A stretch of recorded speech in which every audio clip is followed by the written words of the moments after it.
good morning, afternoon, evening, whatever the time period is in which you ingratiate us and tune in. If you are following the level set, and welcome to the level set, please on YouTube, please hit that like button or the response button so we can engage you and answer whatever questions you may have.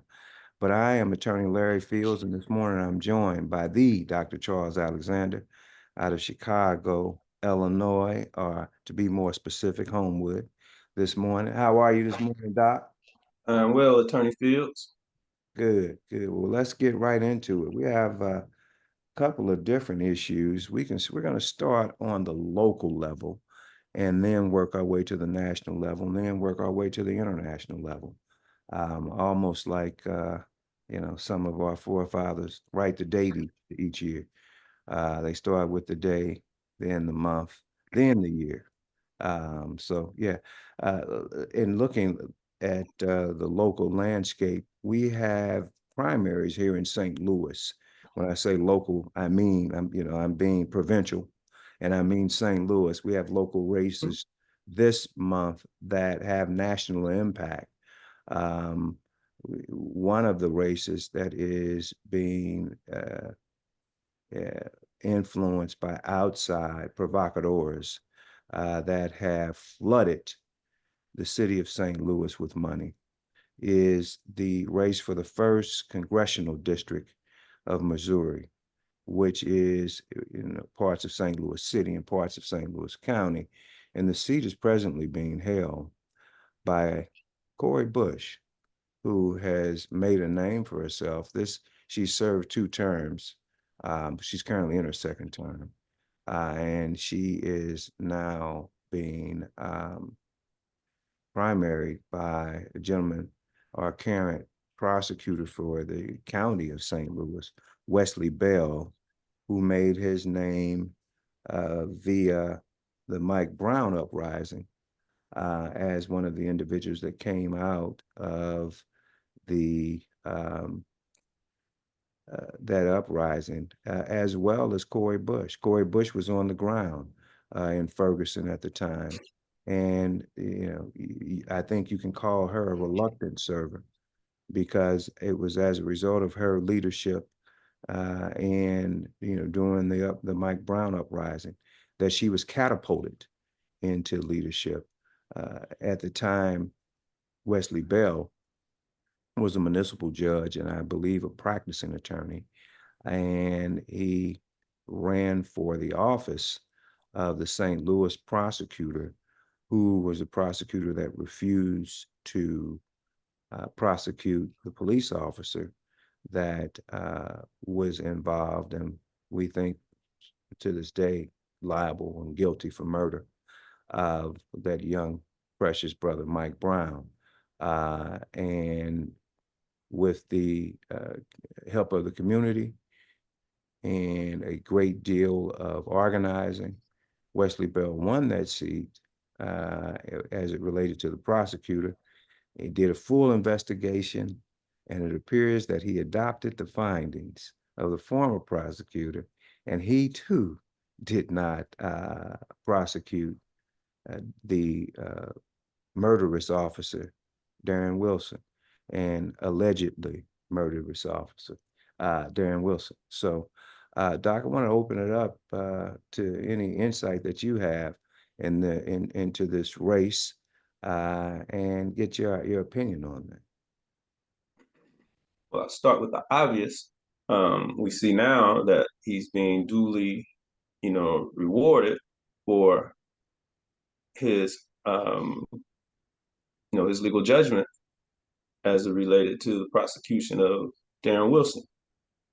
Um, you know, I love it. I this, love the way you term that legal judgment.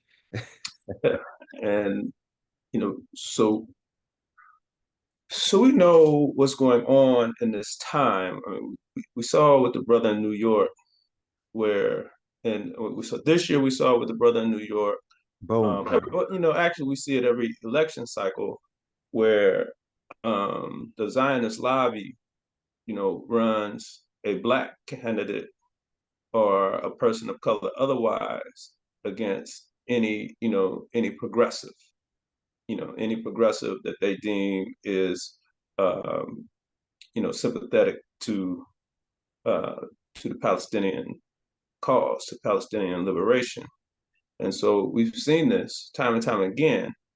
Uh, we have to know what it is that we're looking at. And we have to try to be a little less vulnerable to, black-based politics. And that, we get very happy when someone who looks like us is in the race. And therein lies a vulnerability that we have in this space. And so, that's my initial thought. And secondarily, we know that, just as you said, you know, Representative Bush is more aligned or more akin with the leadership model that we discuss here. She's more aligned with the, with how the Mike Jones says that leaders of old were formed and fashioned. Right? She's not what the professional, The what entrepreneurial. she's not the entrepreneurial politician. Clearly, he's that. This guy is clearly that. Well, Uh, let me add along that line, Doc. He was a Republican. He was a member of the Young Republicans, yeah, an undergrad.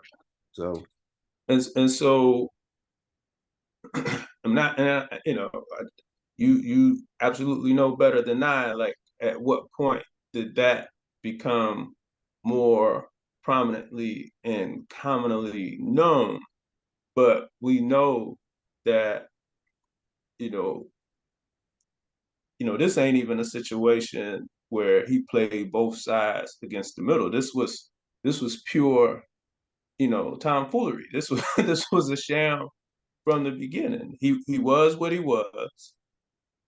Decided he was going to run in a manner that was advantageous to him. He tried to leverage the loss and trauma experienced by by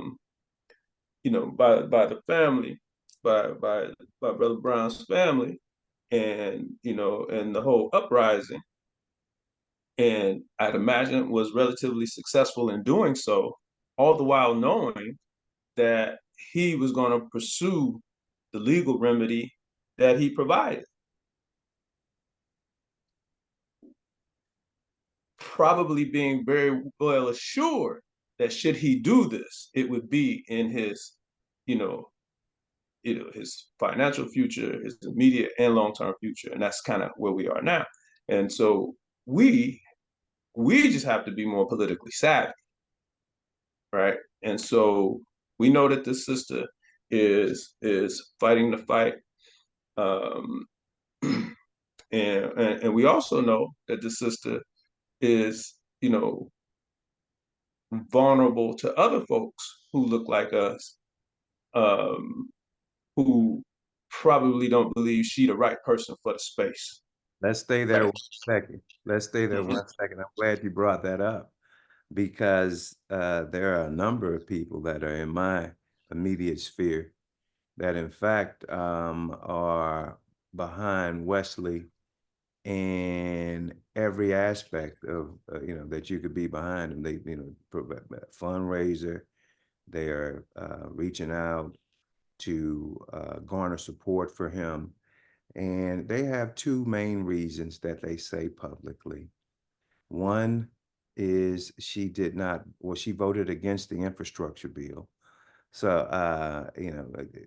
against Joe Biden's infrastructure bill. Well, what was she voting for? If she was voting against it, and we know that that was voters' rights, and we know that we would not have had the landlord-tenant.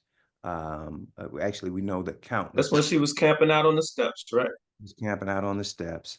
And then the other one is that I get from the erudite folks in our community is that she's not polished, and that's not what they want as a representation of them. Well, in full disclosure, I canvassed for her last week when we were off on Saturday. I knocked on doors and uh, yeah, I advocated for her as best I could because, she is the type of politician that we talk about and we need. And speaking the King's English is not always what we need. We need fighters in these positions. And who says she can't do it anyway?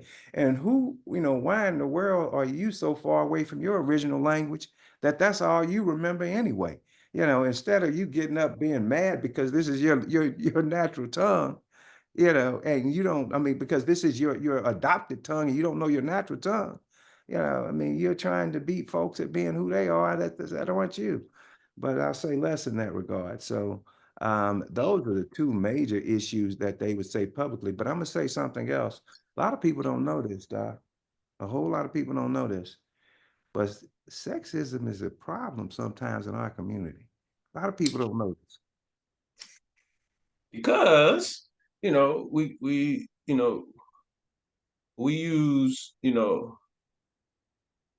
we use some of the folklore and the tropes to kind of masquerade our thoughts.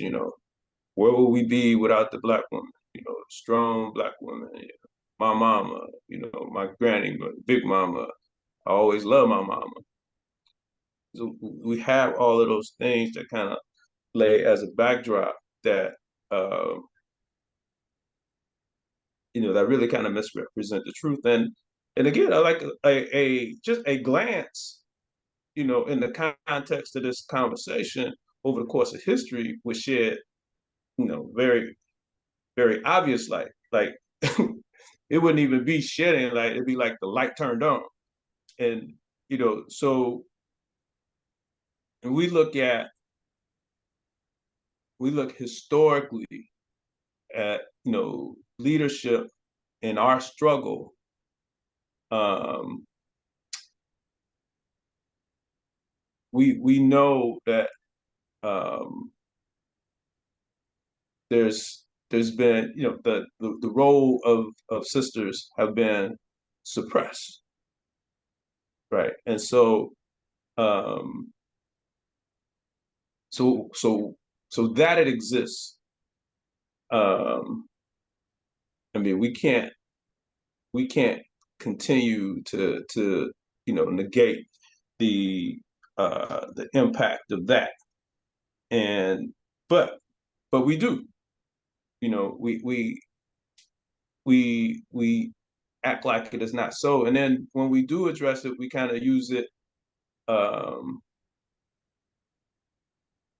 like we cherry pick. So like, we don't look at the whole impact of just sexism as a whole, right?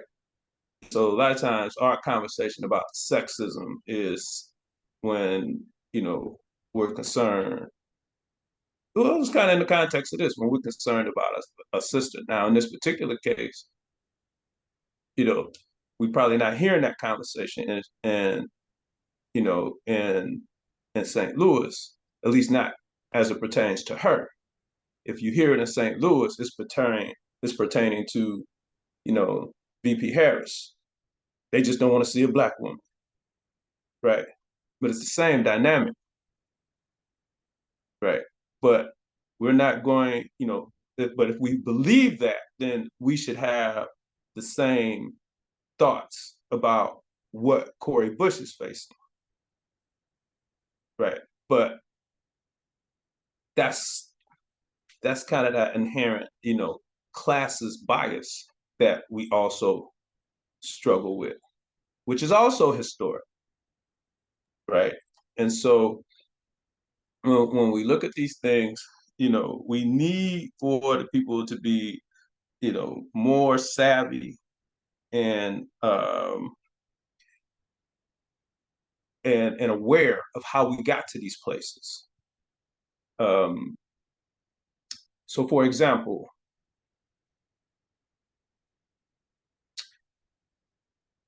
before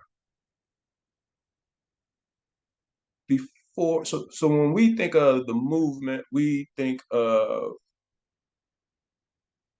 we think of Alabama, we think of Georgia, we think of Mississippi, right? We don't think about the Congress of Racial Inequality and the fact that they were doing lunchroom demonstrations, in Chicago and other parts of Illinois, and in areas in the Northeast before Dr. King got out of college, right? So, but within that, you have, I think, in somewhere 44, 48, somewhere in there, where the uh, when Sticks Bear and Fuller, when the lunch counters and Sticks Bear and Fuller were protested, and they weren't simply protesting to be able to eat at those counters. They were protesting hiring practices and just service issues. Like you could shop there, but you couldn't try on the clothes. You couldn't work there, and you couldn't eat at the lunch counter. But those are white women and black women, in those protests. You know, um, the uh, And for those the that are early. not familiar with Sticks Baron Fuller's, was the precursor to Dillard's, Mhm, the yes, department store. the the early transportation battles, dating back to the 18s, the civil disobedience. Those were sisters, in New York and DC, and up and down the Eastern Shore, who were protesting, streetcars and trains and buses. Those were all sisters. One of the greatest political organizers and strategists is Ella Baker, right? And so, but they don't know that, they don't know that she's behind, much of what we've seen. They don't know that, she was a leader in NAACP. They don't know that she led mass walkout and protest in New York to protest racism and the New York public school system. Uh, Funny thing about that, like she and Bayard Rustin were working together before there was a Dr. King in New York, right? Um, they don't know that she that SNCC comes from the mind of Ella Baker. They don't know that she gave us, you know, all that leadership that we talk about with SNCC that comes from Ella Baker. They don't know that she's a founding member of SCLC. They don't know these things, right? And so this suppression of um, of the political and leadership legacy of sisters. What we're seeing with Cori Bush kind of is consistent with that. You know, um, and but Amazing how we expect for everyone else to grow out of their racist corners, and we still are caught up in some of the same foolishness that we've been involved in since the early 19th century. yeah, and while at the same time parroting all of these things that suggest that we feel different, Right. right? And so we say that that's. So we'll quote Malcolm, the black woman is the most disrespected, blah, blah, blah, blah, blah. And then we'll proceed to disrespect her. Right. Now, again, the whole thing is to understand that this Eurocentric model is decidedly patriarchal. I mean, So it, so what exists in the system is that. And so all men are vulnerable to taking the easy route. It's a system predicated on manhood. So we as black men have to be sensitive to that and know that it is baked in. So it's very easy for us to slide to the other side. And in our condition, I would even say I understand how it happens. There's a level in terms of just, you know, uh like cognitive efficiency. It's a matter of cognitive dissonance, right? So it's like, okay, I got I got this patriarchal system, or I got you know this hybrid egalitarian matriarchal system, which is really endemic to my culture, my sense of self, right? So I got these two things. Now this patriarchal system. Now if I do this, uh, this egalitarian matriarchal system that inherently causes me to be, you know, uh, we instead of just I, and and causes me to want to grow and work on behalf of the community, then this other system, they're gonna kill me, right? So therein lies where we get these black males for Trump.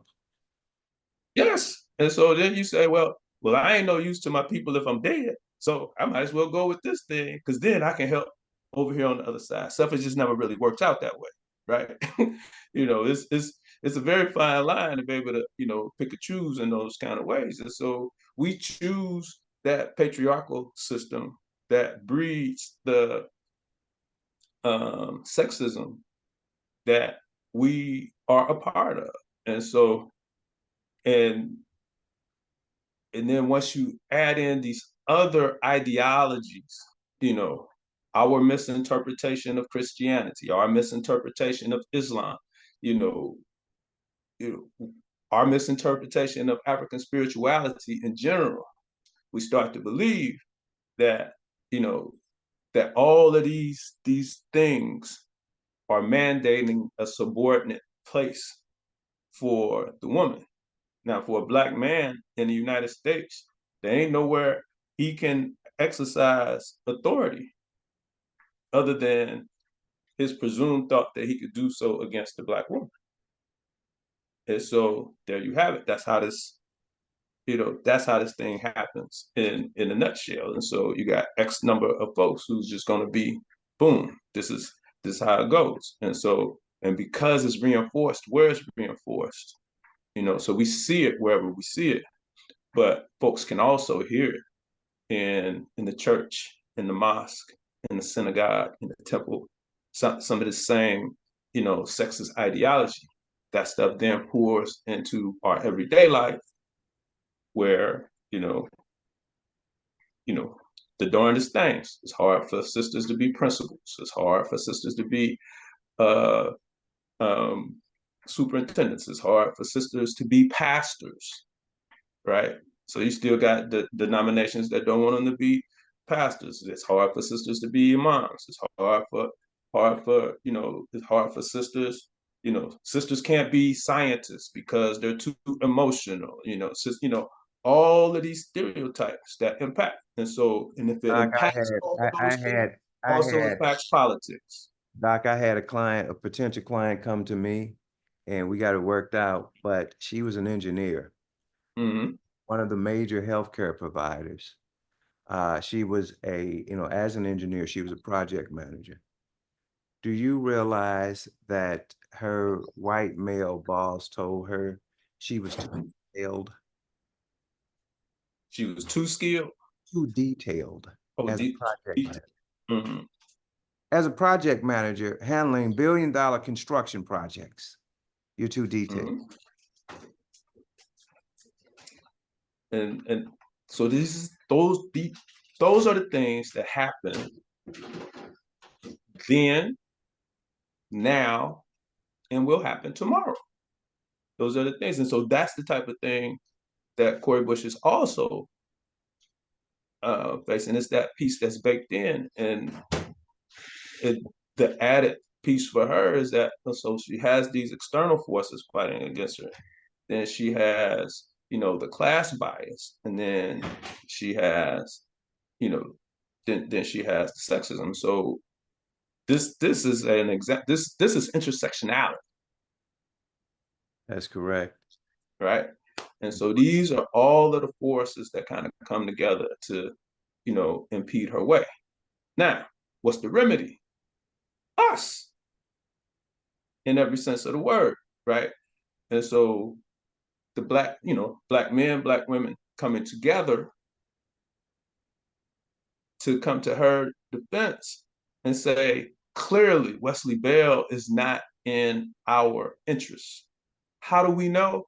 And again, this is an easy one. If dude was in our interest, why would Republicans back him? If dude was in our interest, why would Zionists back? So are the Republicans and the Zionists saying, um, we don't like that Cori Bush because she's not polished. No, they're not saying that, Doc. It's not their concern, right? So this is not a class strategy for them. This is a love of the people issue for them. They know that she's a servant leader. They know that she would vote no on the infrastructure bill as an obstructionist point of view because all she has is her vote. And she's trying to draw attention to an issue at the time.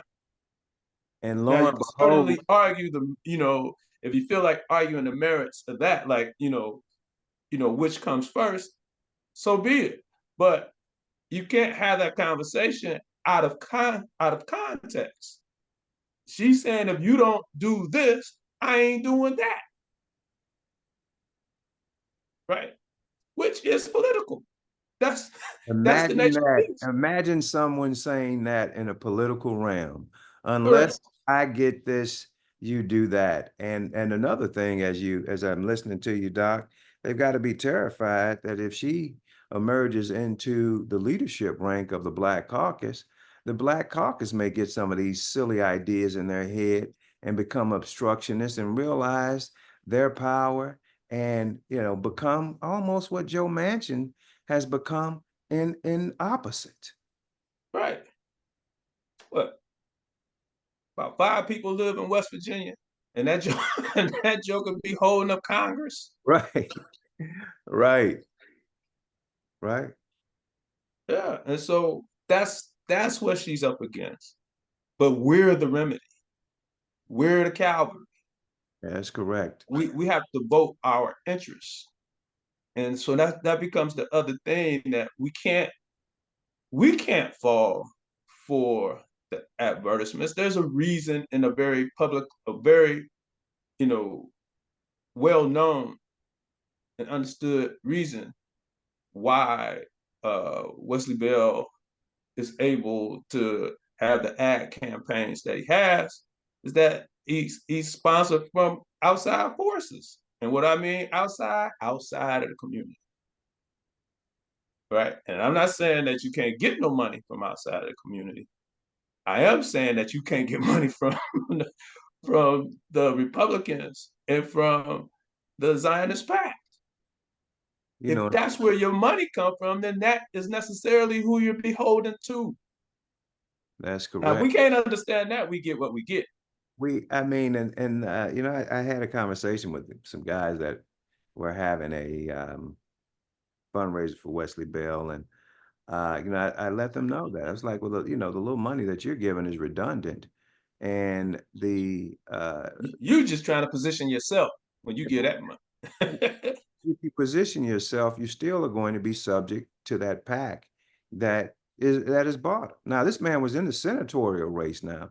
Keep in mind, at the beginning of this election season, he was running to become the Democratic senatorial candidate to face Josh Hawley in November. But these folks went and got him and pulled him out of the senatorial race into the congressional first district race for the state of Missouri, and he withdrew, and he's been running, like Forrest Gump ever since. And so again, I listened to the recording. Oh no, I would never do that. Blah, blah, blah. But again, this is what he was on the whole time. This is who he is. And so, um, but this is where you see how vulnerable we are to the class stratifications. And so, um, you know, up, uppity Negroes are still trying to get close, right? And so that's that's just the name of the game. And so that's where we are in in that race. It's not complicated. Um, People in St. Louis just got to get out and vote their interests. And there's nothing about this race to suggest, like, I'm pretty sure if you hold their accomplishments up side by side, that it's going to be decidedly she's for the people, right? So we need for the people to be for her.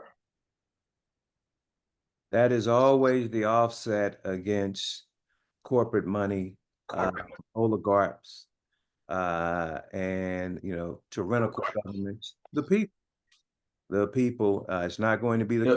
Constitution. It's not going to be the courts. It's going to be the people, day in and day out. We have another race that is uh, shoring up to be of note, and that's the St. Louis sheriff's race, only because of some of the um, highly publicized things that the current incumbent sheriff, has been a part of. He's been accused of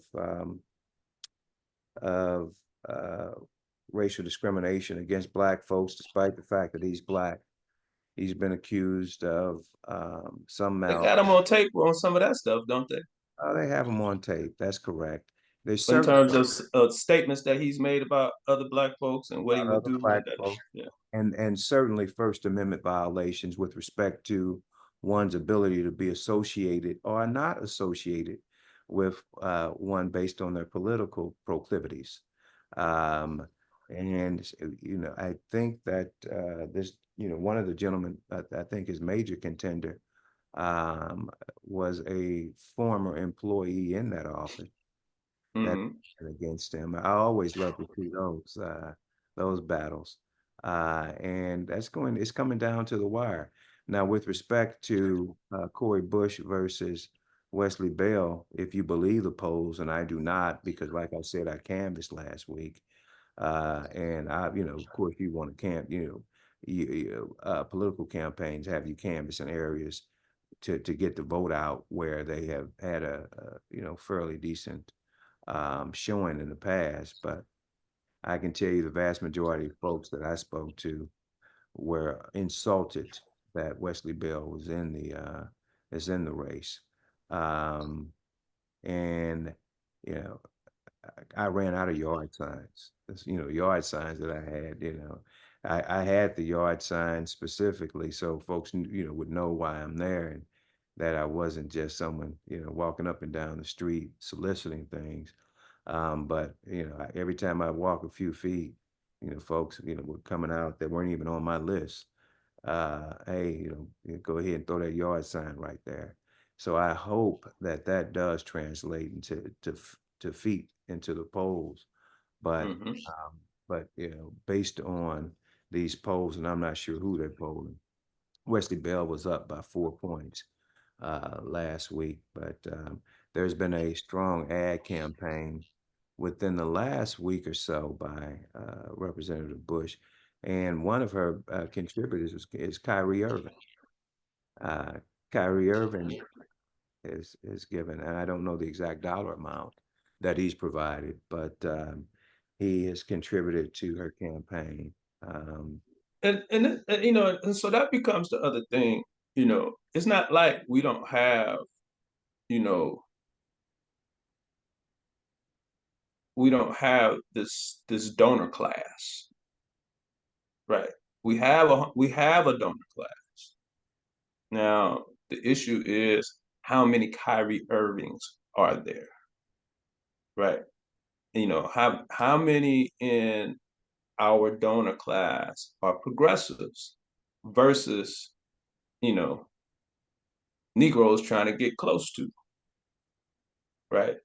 me And and so, me and Jalen Brown come to mind. and so, so that becomes the thing is that, and this kind of goes back to the conversation, before, if we can raise, $3 million in 24 hours, why don't we do this all the time? Right. And why don't we do this for more substantive things? Right.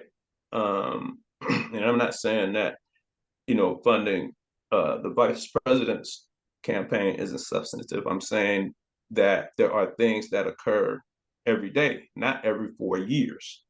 There are things that occur every day that require that type of, um, mobilization and output.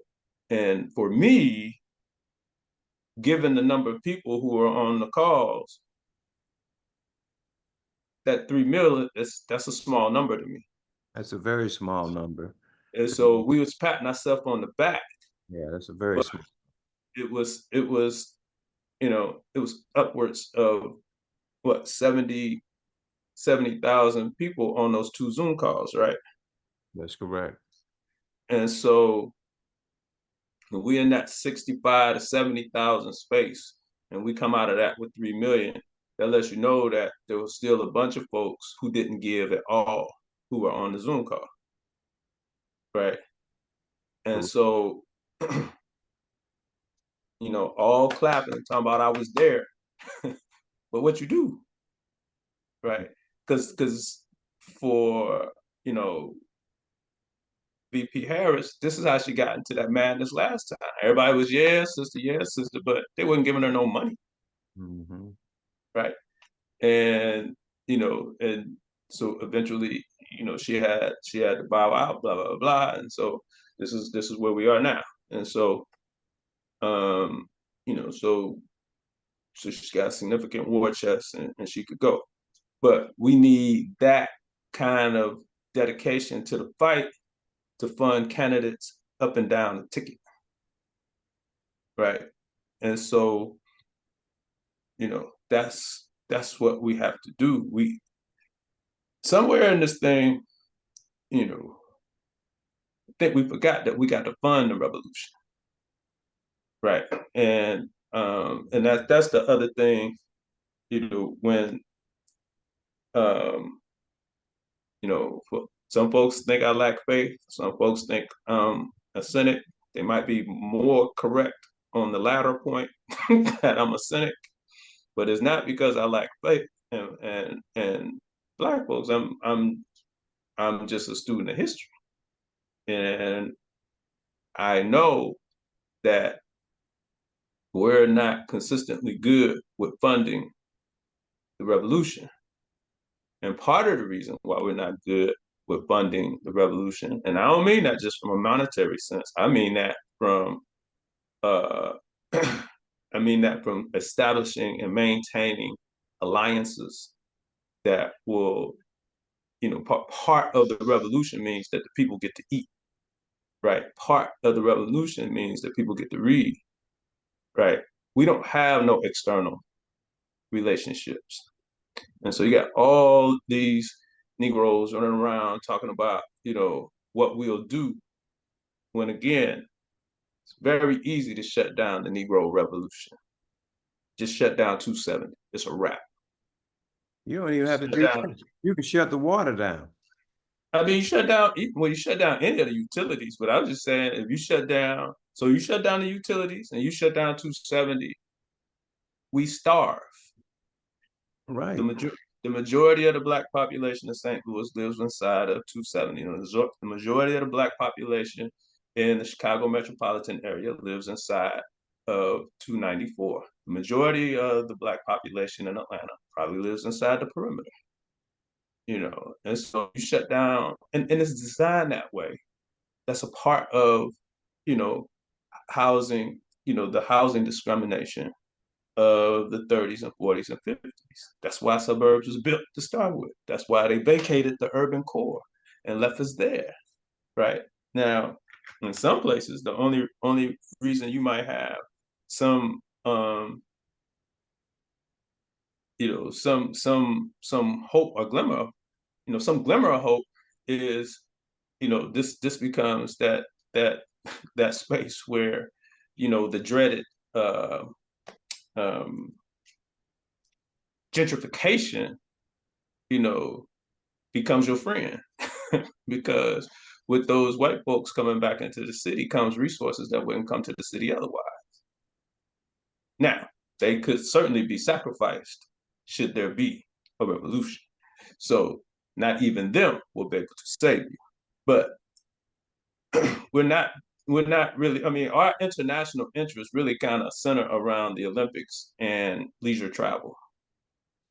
We don't have no international political interests. Mhm. And ain't no Negro gonna debate me on that because Mhm. it's obviously and painfully true. The Our last interest in the continent is going to visit wherever it is we're going to visit. We don't have no economic or political relationships on the continent. We don't have no economic or political relationships in the Caribbean. We don't have no economic or political relationships wherever there are masses of black folks. Whatever the black community is in Canada. We ain't got no economic, political, intellectual relationship with them. Our relationship to the Negroes in Canada is music and basketball. Carnival. And so these are just the realities. We are isolated. We remain a colony.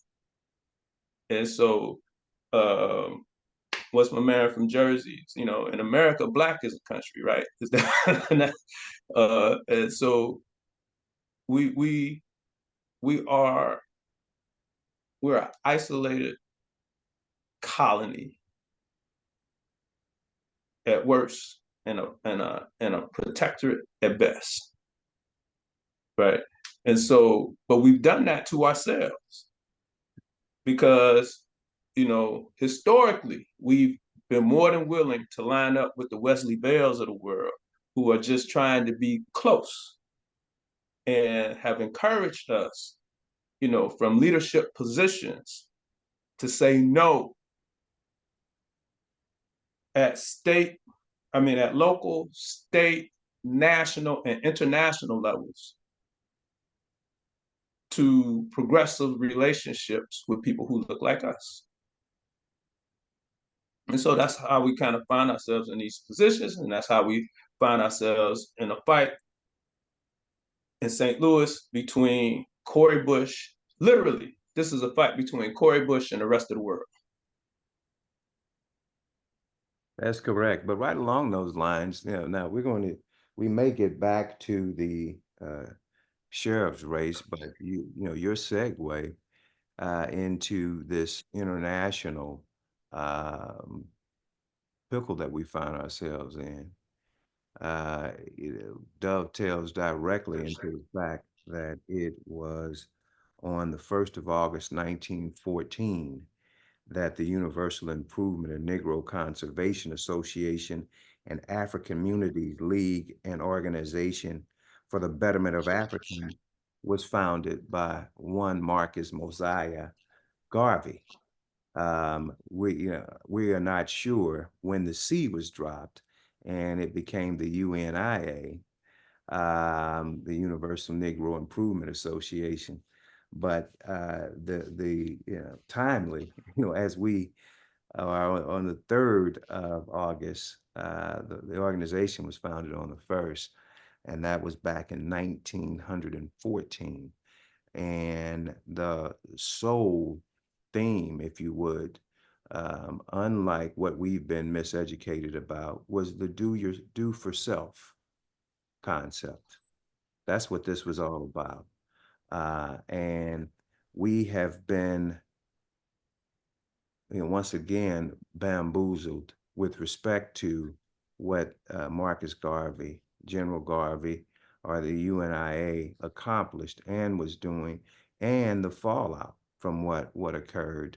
For one thing, and I'm going to get to you with a question specifically later, but I want to level set as we often do, because I am not sure that most of us understand the actual impact that that Marcus Garvey and you and I had.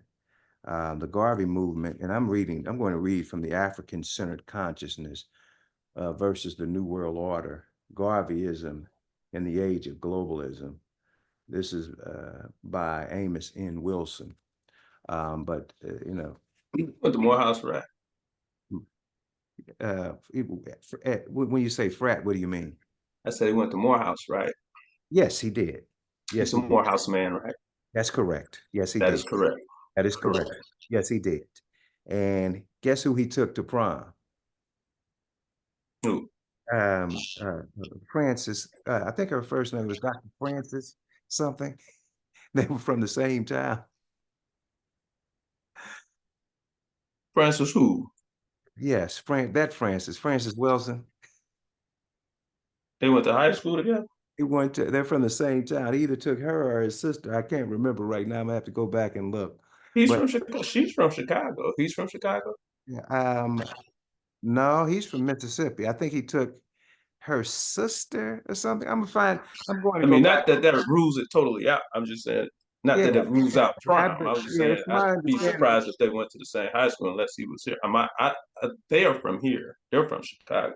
Yeah, but he's from Mississippi, I believe, or something. Uh, Yeah. well, All right, but he writes in part, the Garvey movement, through investing by its worldwide membership, acquired hotels, restaurants, factories, universities of higher learning, printing plants, publishing companies, newspapers, transoceanic uh, transoceanic steamship lines, to name a few. In addition, it established civil service, employment office jobs, job training, courts, passport services, healthcare services under the Black Cross nurses, regiments, the African legions, all as foundational springboards necessary to the construction of the new continental African nation and homeland.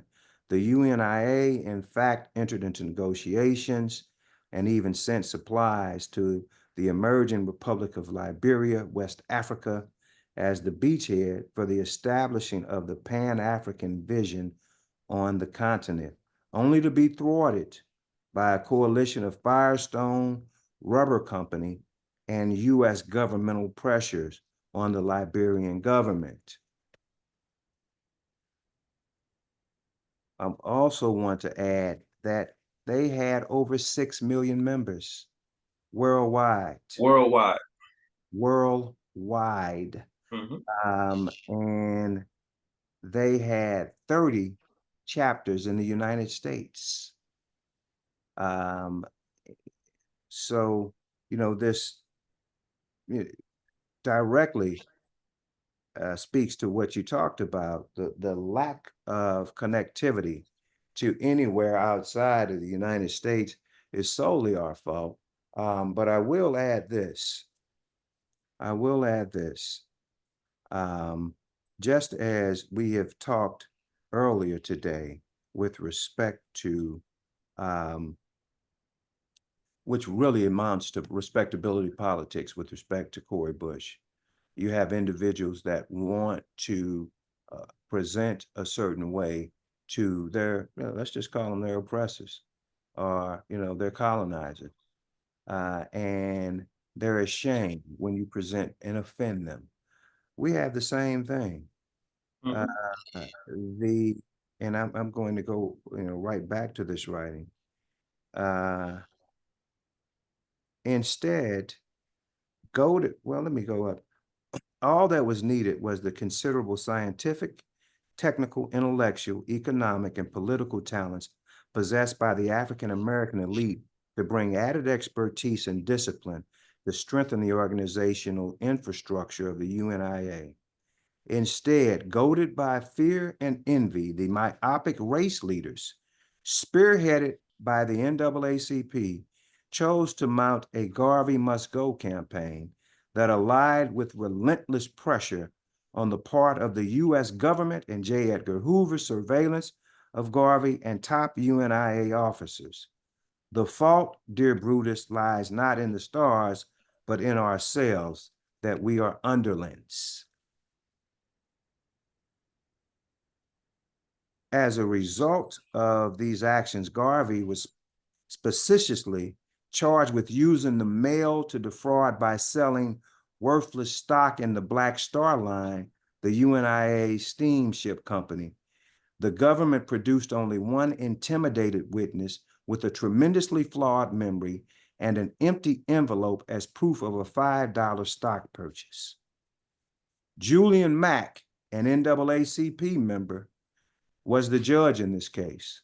He threw the book at Garvey with a maximum sentence of 5 years, a $1,000 fine in order to pay court costs of approximately $5,000. They had bagged their tiger. It's a familiar trope. We've been doing the same thing over and over and over again. These are the same people that turned in Denmark Vesey. They're the same people, that from the beginning uh, uh, that have interrupted any progress for Black folks. And these are the people that Like the ministers in the bus boycott who went and allegedly agreed to end the bus boycott. it's the same thing. So, I mean, what do we do, Doc? And let me ask you this. I wanted to get, I wanted to lay that framework, but in this book, uh, our Morehouse brother lays out an argument. He says that Marcus Garvey was the first international psychotherapist for Black folks. How do you respond to that? Um, that's reasonable. Um, you you you won't be surprised to know that as I contemplate it, I'm I'm trying to I'm trying to reason through um, the impact of Frederick Douglass, Mm, right? And so, mm, um, and but clearly, what cannot be disputed is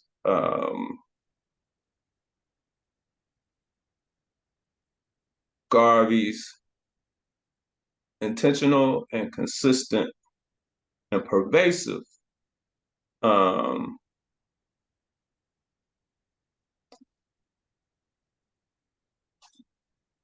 Pan Africanist behavior, you know, and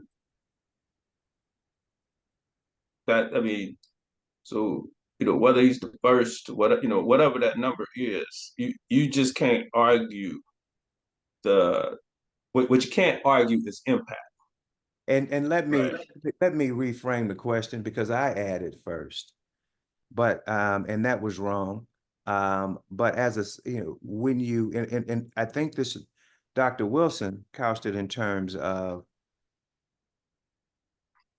in order to be mentally healthy, you need to be productive. You have to produce. And we as Africans that are in America too often believe that you can consume your way into respectability.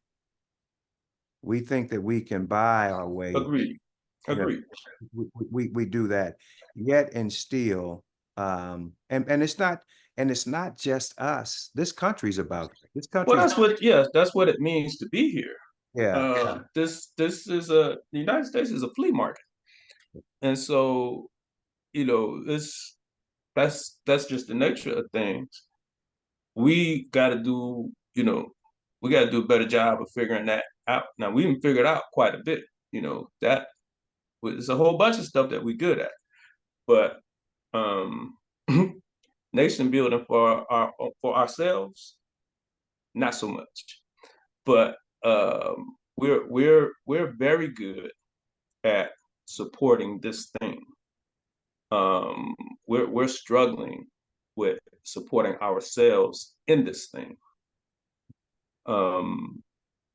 And part of it is, we have fundamentally the reason why we don't understand uh, Marcus Garvey is because we have a failed educational approach.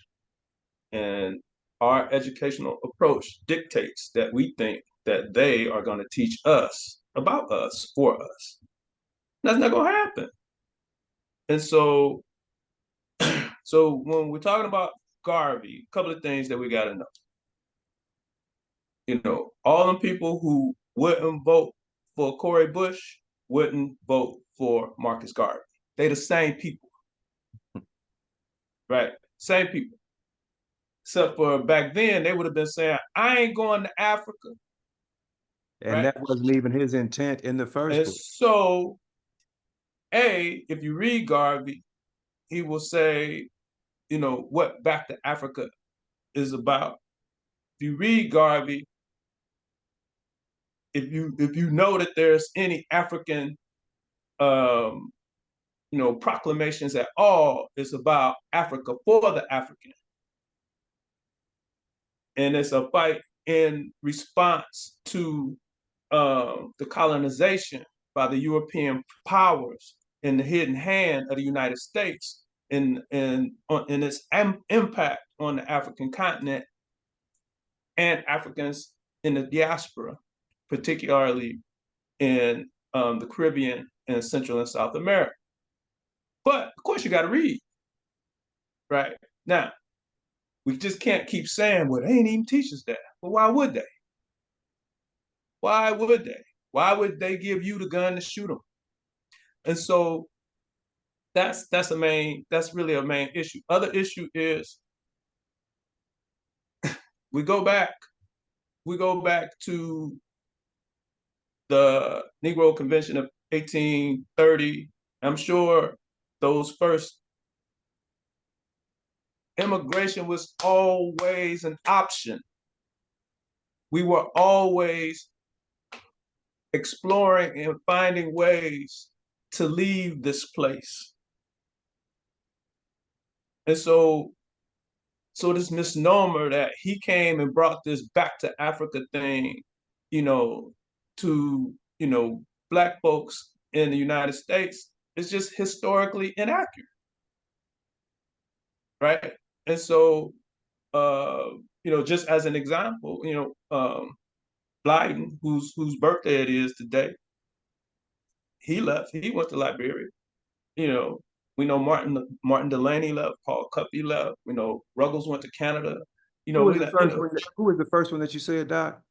Edward Wilmot Blyden. Okay. And so these are profound, Black leaders of days of old. This been a thing since forever.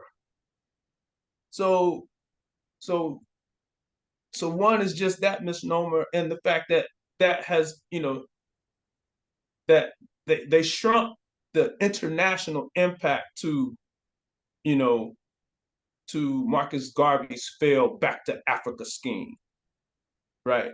And when I say they, I mean all the people that you just said. I mean the people who vote for Wesley Bell, the NAACP, and the United States, and in all its glory, right? Um, it's for me, one of the greatest rap lyrics are exactly what Chuck D said. It takes a nation of millions to hold us people back. Hold us back. This is what, this is what we're all fighting every day. But this is definitely what an identified freedom fighter is up against. The focused attention on a man when this same country fights and overthrows governments in other countries, takes over other countries.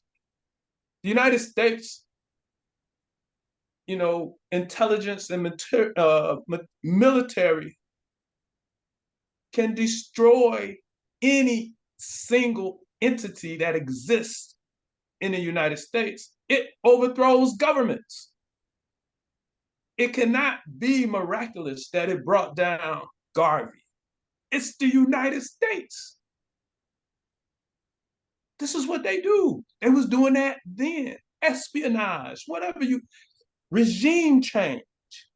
He was fighting, all these people be talking about talking truth to power. That's him. That's not these other Negroes. That's him. That's Frederick Douglass. Talking truth to power. Now, I ain't saying everybody else ain't had nothing to say. I'm saying, where these people are moving at. That's Dr. King. That's Malcolm. That's, the fact that you get to talk don't mean you talking truth to power. And, the thing, again, with Garvey is reach and impact. And if there's no Garvey, there is no Nation of Islam. There Ain't is gonna happen. there's no Elijah Muhammad. And so there's so many things that don't happen if there is no Marcus Garvey, right?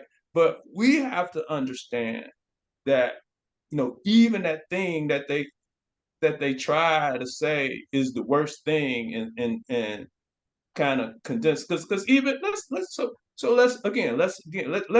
just posit for a moment that his sole purpose was back to Africa. What's wrong with that? What's wrong with that? The reason that we know who Ida B. Wells is because she was telling us that we was getting lynched every day.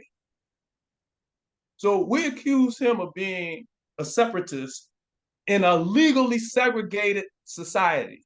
What sense does that make at all? Right. Let me say this, Doc, and again, I want you to come directly back to that point.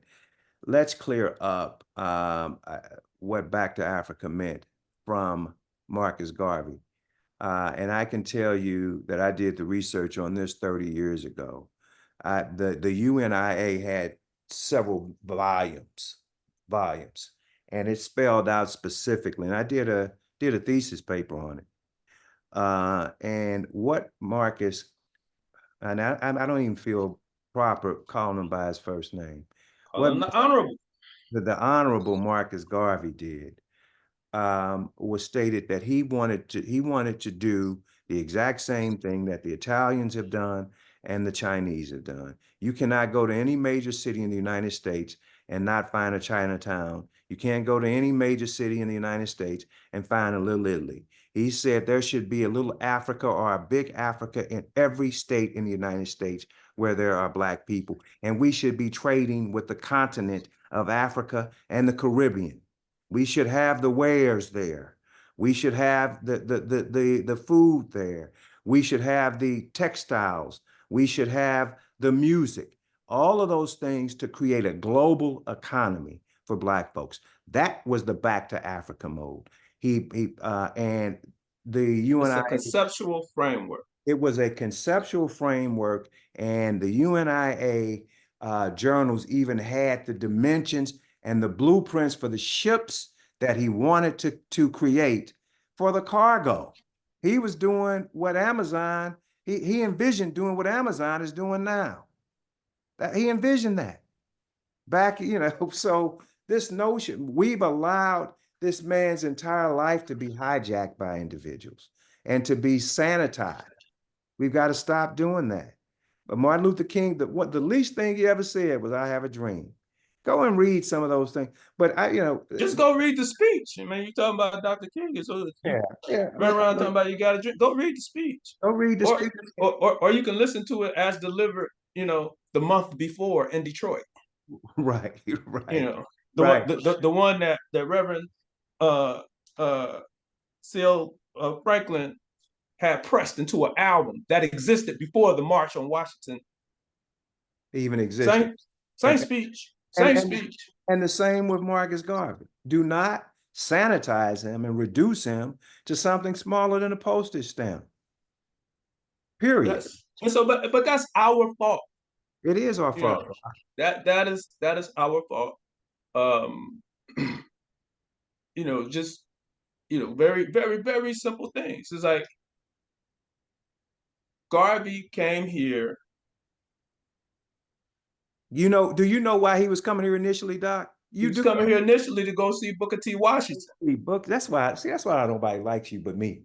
Because you and know, so, I know he was coming to see Booker T. Washington initially. and so, folks keep telling me about the Pan Africanists who we call W.B. Du Bois, and I'm not doubting his impact. I'm doubting his intent. And because even once you account for his movements abroad, he had a very paternalistic. I'm speaking of W.B. Du Bois, very paternalistic thought and view of the African, and I'm sure he probably felt the same for diasporic Africans as well. But Garvey didn't come here to see the Pan Africanists. He came here to see Booker T because Booker T already had his hands in the dirt. He had his hands in the dirt, He was created. already building. He was building. And Booker T's uh, philanthropic requests were not to fulfill his coffers and to fund his study and research. It was to raise Tuskegee as well as Rosenwald schools, right? That model caught the attention of Garvey, and that's why he was coming. So what I haven't found is the correspondence. So there's correspondence between the two of them, and so I haven't found that yet.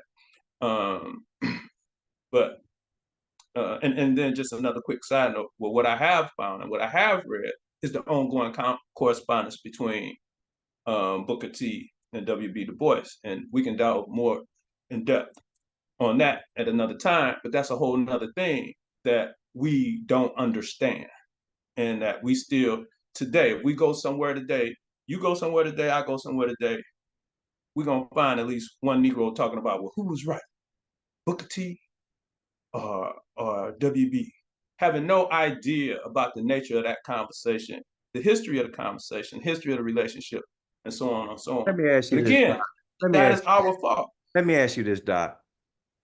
Is that an African concept that we've got to choose a side like that? No, in Africa, it's called twinning. Talk to me, please. What does that And mean? so we, so the uh,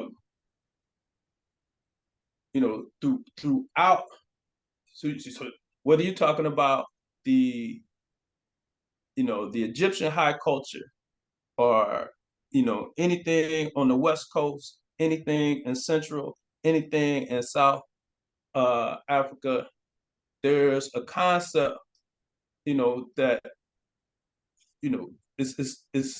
it's about complementary forces.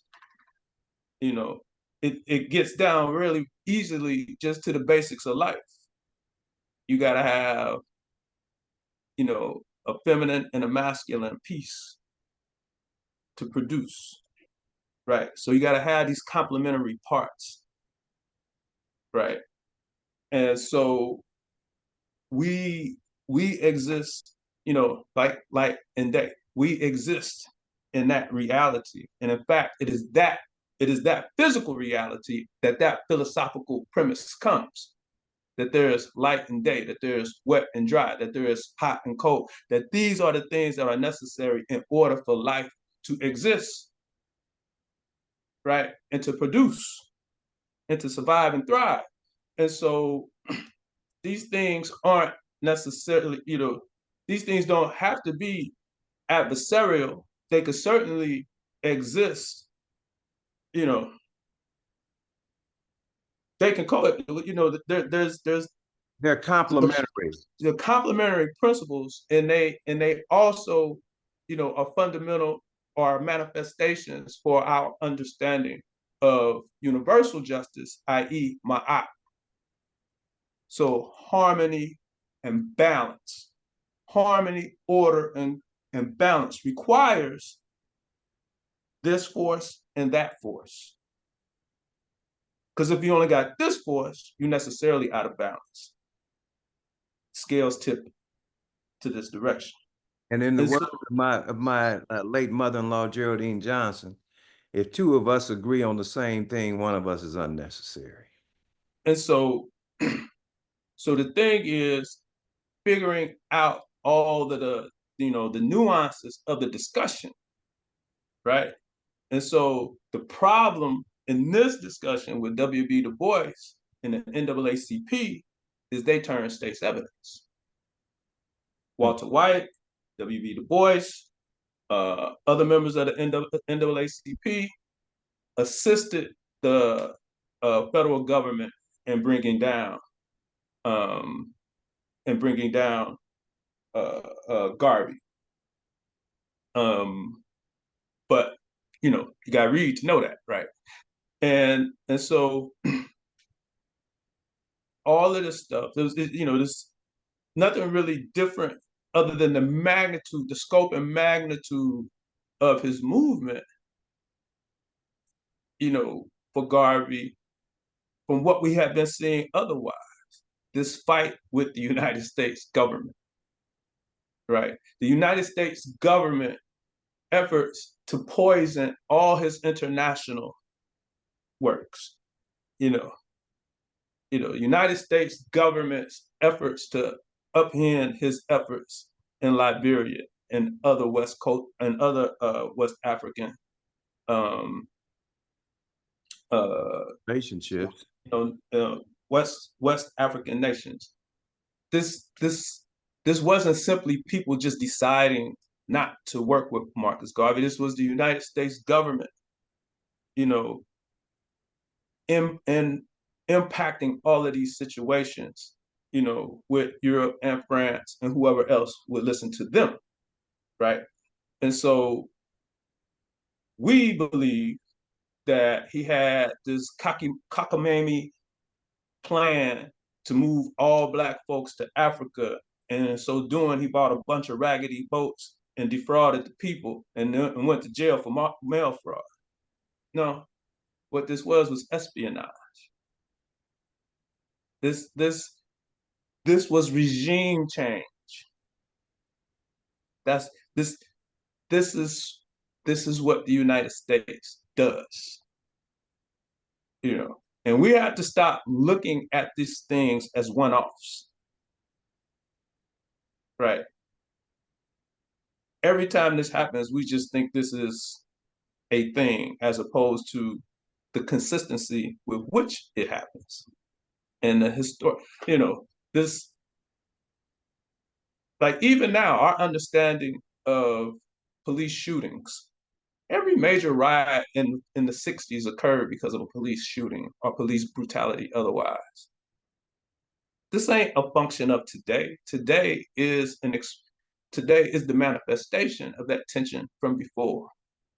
Right? So it's the same, we got to do a better job of understanding from whence we came. Right? And so again, when you look at the Garvey movement, you can't get away from some of the obvious things that would make the wannabes scared. First and foremost, we talked to him we can't talk to them, right? Well, they wasn't talking to you anyway. So the thought that you weren't going to talk to a brother who's talking about unifying us because white folks ain't going to talk to you and you live in a legally segregated society, again, that's just crazy. You live in a legally segregated society that has no pathway of change for you. Marcus Garvey is saying you could stay in this place if this is what you choose to. But if you want to do that, what we're going to do is throw you a lifeline. We're going to establish relationships internationally so that Black folks in the United States and Black folks wherever they are in the diaspora won't be isolated. And because white folks don't want to do business with ourselves, we have to expand the market. So we'll create our own international market. And we don't have to worry about white folks taking us because I'm going to establish this steam line. And I'll move our cargo wherever it has to go. And our cargo is people and goods. And we will have international trade and we will be self-sufficient because Africa is for the African and Africa is the most well-resourced place in the world. And right now, it is in the hands of the enemy. That's essentially what he said, right? But, you got those other folks, the Walter Whites, and again, I'm not, Walter White did some good. He got this one wrong. WB did some good, but he got this one wrong. And this is a major one. This is a major one, right? And WB was wrong about other stuff. He's wrong about his own theory. But you got to read in order to know that. He said he was wrong. He said he was wrong. Right. And so when we look at this, we got to look at the complexities. And one of the things that we don't do a good job of is that we don't look at it in context. Whether you're talking about, first of all, let me go real quick. We don't understand. We struggle when we look at history. We process it through our current lens. So we process it based on what our relative reality is, and we think that there was freedom of movement. And so even when we say no, I don't, subconsciously you do. Well, it's And just like you can't help it. It's just like X number of Black folks, when they think in the past, they think black and white. They don't think in color. They think black and white because that's the imagery that, if we look at the pictures, they're black and white. If we look at any, the oldest films we ever look at, they're black and white. And so our frame of reference is kind of literally that, right? And so that frame, it's hard for us to get outside of our frame of reference. So it is the same thought process. Literally, it's the same process that kind of lends itself to racism, and that it's just easy to think that way, right? It's our brains' efforts to make thought a little less energy, to consume a little less energy, right? And so it's really an adaptive process to a point. But so we look real quickly at Booker T. So folks are talking about the Atlanta Cotton Exposition speech, calling it, he gave white folks the green light. What sense does that make? How could he give white folks anything? That don't even make sense. The spring after he gave that speech, Plessy versus Ferguson was decided. He didn't create that court case. That was Black folks' will anyway to fight that battle. Because why? We couldn't ride the rail car, the trolleys where we wanted to ride. But in our mind, we listened to the foolishness that says, he made it okay. Now, the other problem with that statement is that clearly you haven't read the transcript. Booker T. Washington is a separatist. He said, we gonna live here, y'all gonna live there. Y'all need some work done. Y'all need to trust that we can do it. You don't need to get them foreigners to do it because we've been doing it. In fact, that's what y'all brought us here to do. And we did it well. So socially, we ain't really got to deal with y'all. But when it comes to that money, y'all need to do business with us. Boom. That's what drop your buckets where they lay. That's what that whole metaphor is about. It ain't about being with white folks. It's about he's a separatist. And what he did was convince white folks to fund what? Black education and Black employment. That's what happened. Those are the facts, right?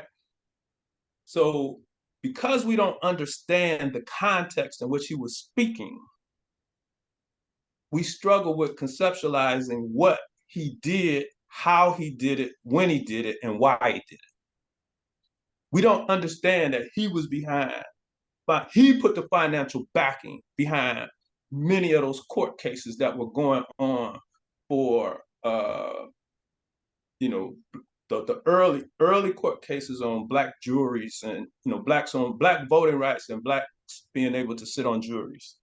Those were in part bankrolled by Booker T. But we can't have that conversation because we don't read, and certainly he couldn't say that real time because then he couldn't fund his institution, right? So then when we go forward, but it was because he was doing those kind of things is why Marcus Garvey wanted to meet him.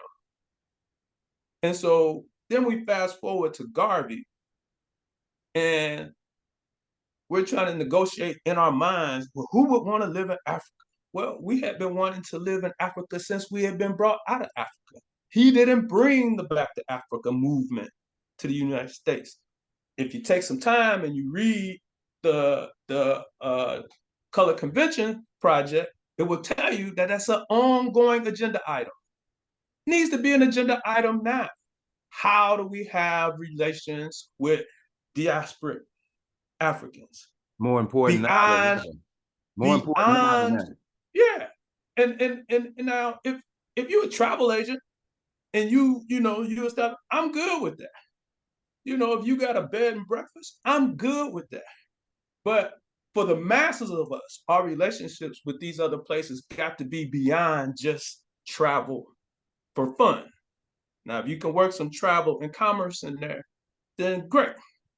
So, but when you look at Garvey and you only understand it is that it just, again, it don't make sense. How can it be crazy for Garvey to offer you an international vision in a place where you don't even have a national vision? Your citizenship was still up in the air when Marcus Garvey got here. And you're going to tell me that there was something wrong with what he was espousing? That makes no sense at all. Right? No sense at all. He's going to upset our opportunity to ascend. He's not upsetting anything. They upset your efforts to attend. And what they told you was, if you get rid of him, we'll give you this. Right? How do I know? Because they ain't just do that to Marcus Garvey. The NAACP did the same thing to Paul Robeson. They gave him up. They said, if y'all shut down Paul Robeson, we'll give you da-da-da-da-da-da. This is the NAACP. This is Roy Wilkinson and Walter White. This is what they did. Right? It's the NAACP that allowed Medgar Evers to get assassinated because they refused to give him additional security that he had been asking for the previous 2 months because he was involved in direct action campaigns with Dr. King. It's the NAACP. I ain't saying they ain't do no good. I'm saying they got that wrong too. They was wrong. They was wrong on on uh on the Honorable Marcus Garvey. They was wrong on Malcolm. They was wrong on Martin. They was wrong on Robeson, and they was wrong on Medgar Evers. Part of the reason they was wrong was why? Because it was run by white folks. Rule number one, you got to know that. but many of us don't. And so it clouds our understanding of the circumstance. So it's very, very easy to see how some patriarchal white folks could say to some wannabe Negroes, don't talk to that black dude over there. He's going to threaten your ability to integrate into this society that's told you legally that you can't. You didn't even have access to public accommodations when Marcus Garvey comes here, right? And so, but there's so many of these things. Brother, like all this stuff when we talk about back in the day, we always just used to live in the same community because we ain't had no choice. Black doctors wasn't living with the least of these because that's where they wanted to live. That's where they had to live. Wesley Bell's always been here. And so we get into these spaces where we just don't understand conceptually and historically and contextually what was going on and how that impacted everything. Right. And so when we look at Garvey, we get all of this stuff wrong. If you read, the Constitution and all, the Constitution says absolutely nothing about I'm going to take black folks out of the United States or anywhere else in the diaspora and take them all back to Africa. That was not the mission. He's absolutely a separatist. You couldn't hold, if you in UNIA, you ain't supposed to be married to no white folks. If you're going to be an officer, you can't be married to no white folks. In fact, you can't even be mixed. You got to be black, right? How can that be wrong at a time when we live in apartheid? It doesn't make sense. You can't make it make sense. But that is the confusion. And again, I know why they were vulnerable to it. I don't know why we continue to be vulnerable to it. Because many of us have a choice. And because we can access accurate information, we are charged with doing such and disseminating such. And it's not hard. They did all this through the mail. we got electronics. And so we get this stuff wrong all the time just because it's comfortable. It's more comfortable for us to do it the way that we're doing it than to continue to fight the battle. What's up, Attorney Christmas? What's happening? I had a long night. Charlie Parker has spoken. I'm just chiming in. Where we at? So I was just let me say this. Dr. Alexander just put a bow on our first discussion of the Honorable Marcus Garvey. And we're going to segue now, but I encourage you, Kwame, to go back and listen to that, Attorney Kwame T. Christmas, to go back and listen to that. I think we have set a foundation to begin discussions on the Honorable Marcus Garvey. But I'm glad that you're here. We started the show by talking about the local elections. We want to end the show going back, saying that August the 6th, this Tuesday, the local primary will be held in St. Louis. We have two hotly contested races. One, of course, is the Honorable Cori Bush versus Wesley Bell, or Wesley Bell versus Cori Bush, because she's the incumbent. And of course, the sheriff race. And I think you are somewhat familiar with that race as well. So this is a special segment today. You're not late. You're doing your own special segment. You're a guest on your own show today, Kwame.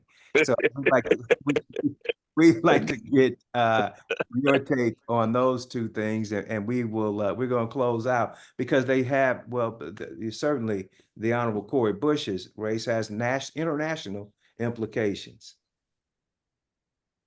It does. It does have the international applications that are not being put on the forefront for the voters in St. Louis, because the first congressional race is all about the situation that's happening in Israel with the Israelis and the Palestinians, because AIPAC has entered into the first congressional race and into congressional races all across the country in an effort to influence them to go after squad members who have asked for a ceasefire in Palestine. And I think what's so interesting about it, especially here in the first congressional district in the St. Louis metropolitan area, they're not running any ads related to that. They are trying to attack the incumbent, Cori Bush, based on what they see as her attendance and her ability to pass legislation, and they're not being truthful about it. Uh, if it's about Israel, then run is advertisement about Israel, and let's have a real conversation. What I really don't like in this race is how they take advantage of our people who may not have a clear understanding of how Congress works. They don't understand oftentimes that there are 100 people in the Senate. You have two representatives for each state, no matter what size state you are.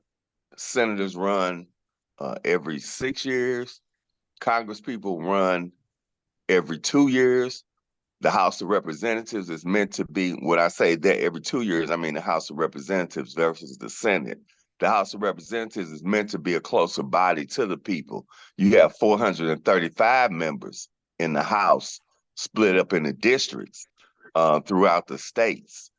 And the House is a totally different animal than the Senate. And they advertise and say, well, Cori has not passed a bill. Well, Cori is only into her second term. Well, she's running now for her third term in um, the House of Representatives. If she was a senator, she would just be running, getting ready to run for the first time, after 6 years.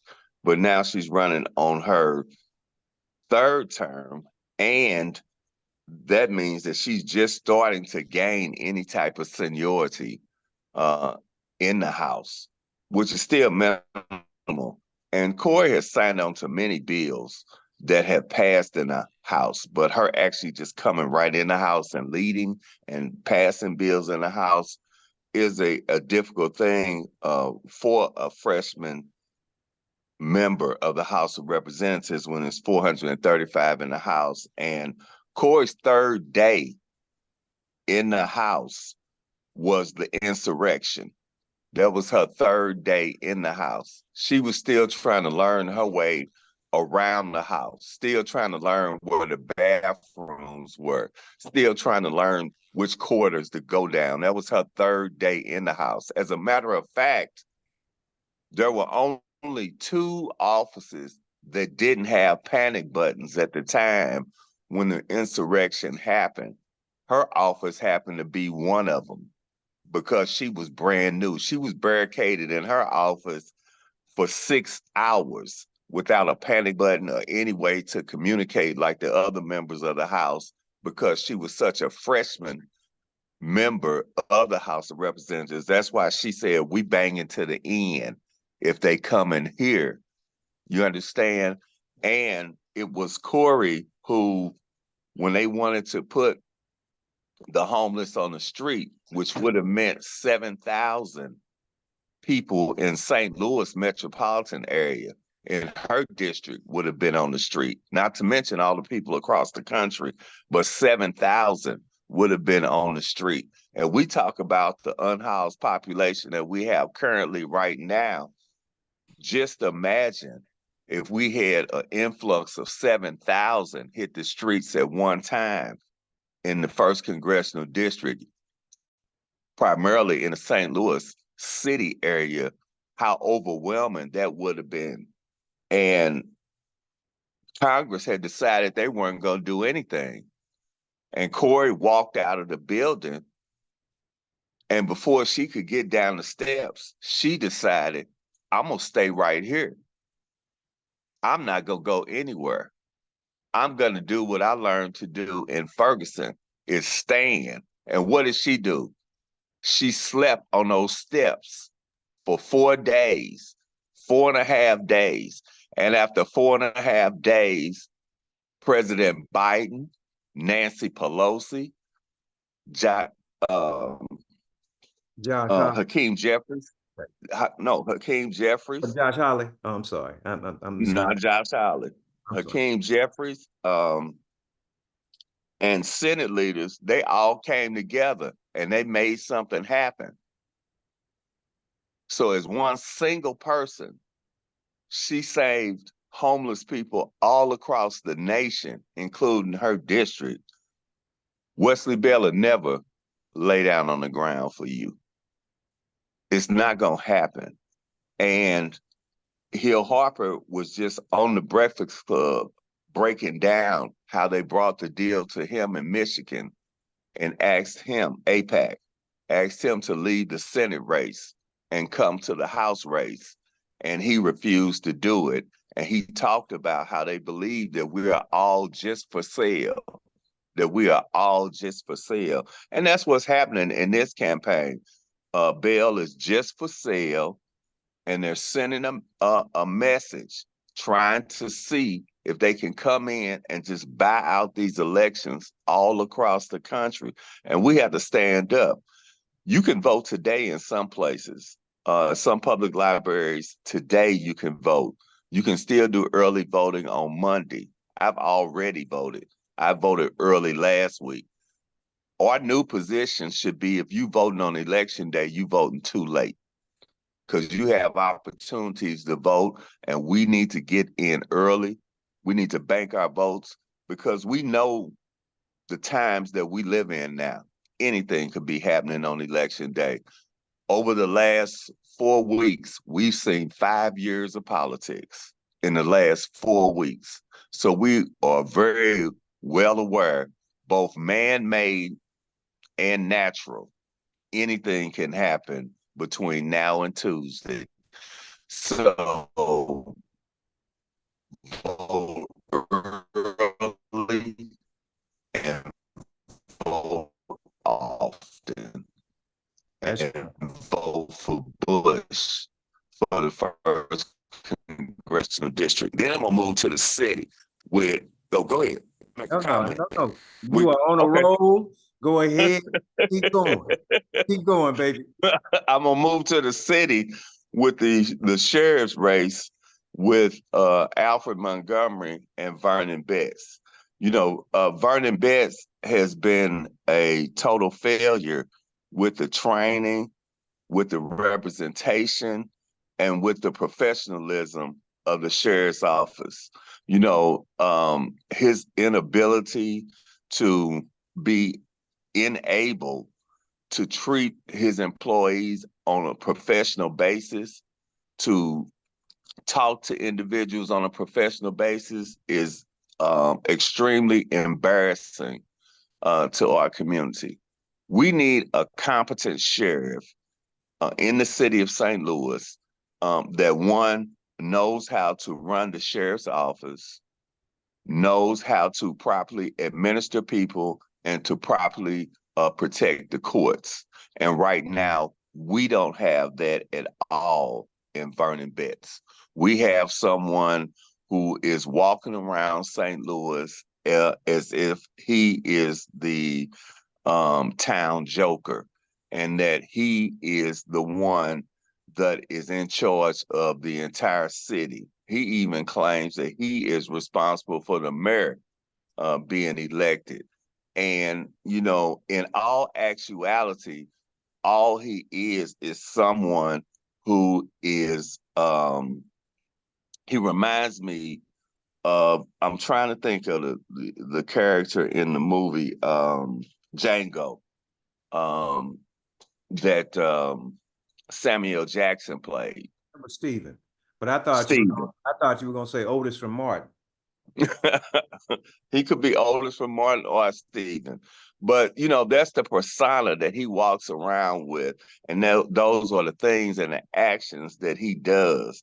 And we deserve professional, competent representation in our city, and we have to be very cognizant of that.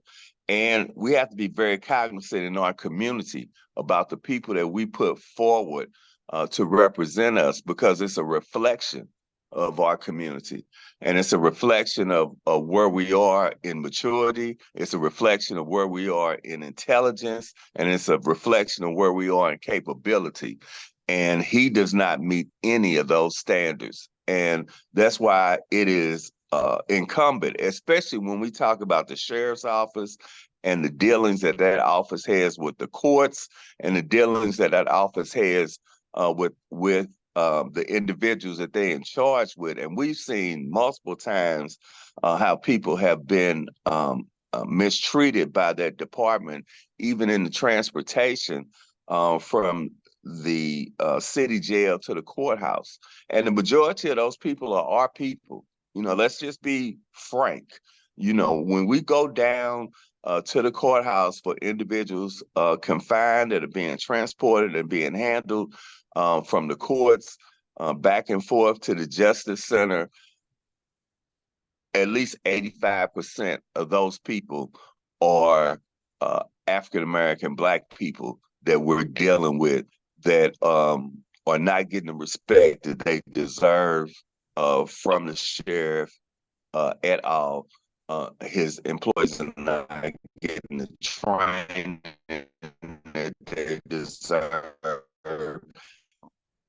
and they should not be subject to this level of incompetence, to this level of unprofessional respect. And so that's why replacement on the ballot for Vernon Betts. Well, brothers, that's that. I think we've done that one. Dr. Alexander, I see you have um, uh, turned your camera off for a second, but Gerald, I think we can end on that note. Doc, you have anything we need to, Doctor, we need to go over anything? Nope, I thought that was an excellent, summation of the case. I think it was too. And so, like the good church folks say, he may not be there when you want him, but he's right on time. Thank you, Brother Kwame. And we'd like to thank you all for spending some time with us. And if it's God's will, we'll see you next week. Vote early, vote